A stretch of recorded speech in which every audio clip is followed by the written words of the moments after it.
Lifetime for me, coming back home, being part of the Jets organization, the opportunity they're giving me to lead this team going forward and build a championship team. I can't tell you how thrilled I am for that opportunity. We're going to be a tough team. We're going to be an intelligent team. We're going to do things the right way. It's not about just playing great defense for me, being a defensive coordinator. It's scoring one more point than the other team. I'll be demanding because it's a demanding sport, and you got to get the best out of your guys. We got our work cut out for us. There's no timetable on it. We just know we're going to get better. We're going to try to build a championship team here, and that's my only job.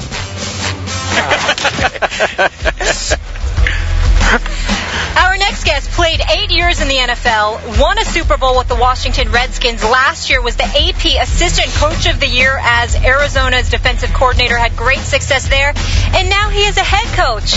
At home, it's a homecoming of sorts with the New York Jets. You're from New Jersey. We welcome to the desk here on First Take, Todd Bowles. How you doing? Thank you kindly for being here. Oh, you're very welcome. How you guys doing? I'm doing wonderful. It's good to see you, Coach. Good. Go ahead, Molly.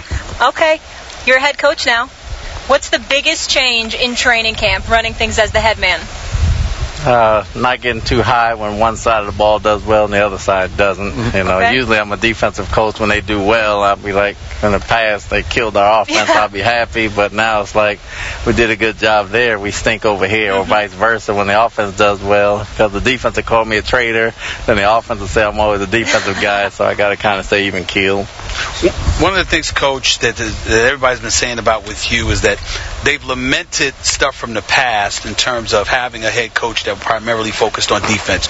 You're a defensive coordinator. One of the hesitations prior to your hire was folks didn't want a defensive mind coming into the New York Jets because they felt that obviously the team needed to focus on offense. How much were you mindful of that whole belief system, or that what people were saying about the New York Jets? Because since you've taken over as head coach in conjunction with McCagnon, obviously y'all have zeroed in and focused a lot on the offense as well as the defense. Well, you don't pay it too much mind. You try to be yourself. If you look at history, most of the Super Bowl coaches primarily are defensive coaches. Carroll and Belichick from last year, and you can go on with Parcells and Dungy and Tomlin, and there's Paytons and Holmgrens and Shanahans mixed in. But a lot of the coaches that win the Super Bowl are defensive coaches. So you just got to understand the coach. It's easier to be an offensive head coach and offensive coordinator because you call the plays, and most of the things that happen on the field game time are offensively. You worried about the clock. You worry about the timeouts. You worry about those type of things. And defensively, calling the plays, you get locked in. You can lose thought to the other side. So I'm trying to be well-rounded. Coach, we were going back and forth to start this show about Jets' chances this year, and I said, well, there's one big X factor that I don't know, and that's you. Love what I've seen so far, love your background and your pedigree and all the coaches you came up under, but I've been covering this league for a long time, and you see some guys who are born to be coordinators and not head coaches. So Molly asked you that opening question. In your career, what's been the key transition point for a guy to become a successful head coach? Well, the key is just to be yourself. They teach you a lot of football from your predecessors, but you can't be like them. That doesn't mean you're going to be successful, but that means you're going to live or die doing it your own way. And so I've been told that from Arians, from Parcells, from Gibbs, and so forth. So I'm just going to try to be myself and do the things that they taught me to do and I know how to do, but do it in my own way. How sick have you gotten of being asked about Rex Ryan? Because he did loom over this franchise for a few years. I don't get sick at all, man. I think Rex is a great coach. I think he's a great guy. I have no problems with him. And regardless of whether it was Rex or somebody else that I was taking the place of, there's going to be a comparison every time you change coaches, whether they win the Super Bowl and retire, whether they don't win well. So you just take it with a grain of salt and let the outside world handle it, and you just stay to yourself and keep working. I'm looking at this team right now, Coach, and obviously I think this defense has the opportunity. They have the chance to be the best defense in the NFL. A, do you believe that? And B, does this really come down to the quarterback in terms of the success that you expect this team to have? I think the success comes down to the whole team. As far as being the best defense in the NFL, they've been that over a few years, and they've been that in the past. That hasn't won any games. We're trying to win ball games here. If we're 28th in the league and we go to the Super Bowl, then we did a good job. If we're number one in defense and we're 1-15, it doesn't do us any good being number one in defense. The main thing is for us to win games, and that's what we're here for. That's what we're trying to do. So how much time are you spending in the offensive meeting rooms? I mean, I watch, I listen, I know what's going on. I don't question the play calling. I got to evaluate players from that standpoint, and me and Chan talk every day. So from that standpoint, I spend a lot of time on the offensive side of the ball, but at the same time, I'm a defensive coach. I can't abandon what got me here and brought me to the things that got me here today. So how does that work, being a defensive coordinator who becomes a head coach? Does that mean, I know you're actively involved in everything, but does that mean you're calling defenses, you leaving that up to someone else? I mean, how does that work?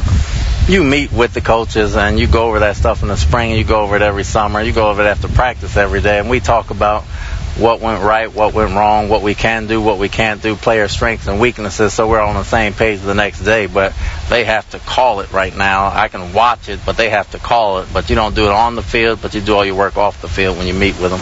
So you have named Gino the starter. Is that in ink or in pencil so far?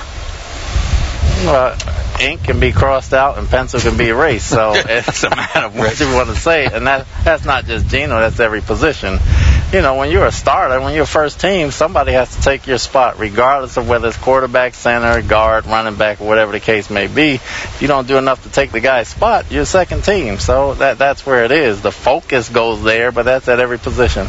You look at a guy like Gino, and I think what resonates with me, Coach, is that sometimes when a new coach, new organization comes into play, if it's not your guy that you pick, everybody's like, well, you're not beholden to him. But then when they're drafted high, whether it's the first or second round, there's this belief that to some degree you may be beholden to him.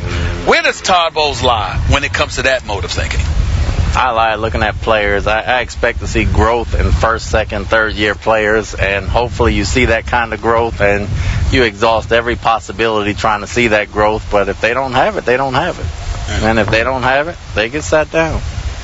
So you have a guy who's been around for a while in Ryan Fitzpatrick, maybe not a top-tier quarterback, but a guy who's won some football games.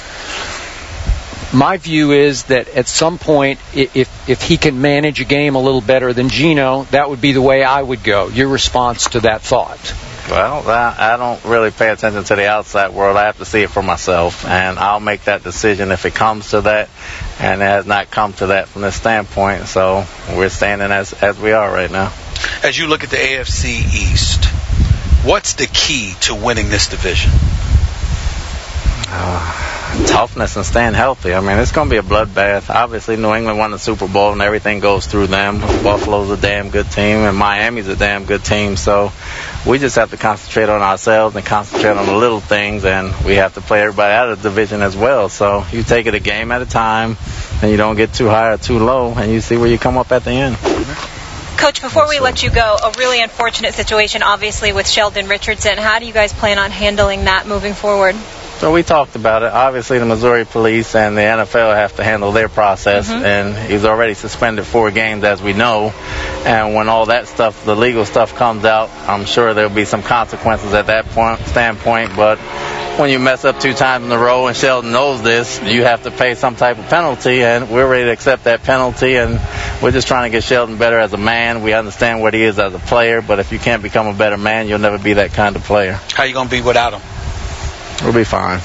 We'll be just fine. We got a lot of guys down there. We got some veterans, Vickerson and Bowen. We drafted Leonard.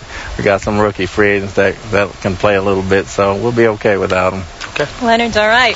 Welcome home. Congrats you. on being the head man. Best of luck this season. Thank you so much for joining us. And you got a couple pieces on defense, but also on offense. A true #1 receiver in Brandon Marshall.